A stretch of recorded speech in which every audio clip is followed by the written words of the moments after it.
Hi, in front of me is ZTE Blade 10 and today I would like to show you how you can customize keyboard theme on this device.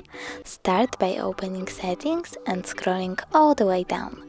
Then select System, Language as an input, Virtual keyboard and currently used keyboard, in my case Gboard. Go into Theme and tap on the plus sign under My Themes.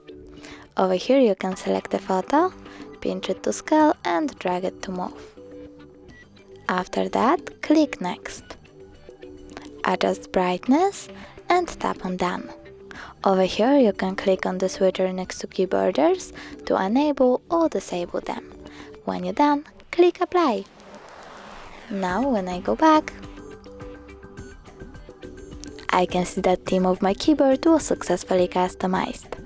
Thanks so much for watching. If you enjoyed this video, don't forget to smash that like button, comment and subscribe.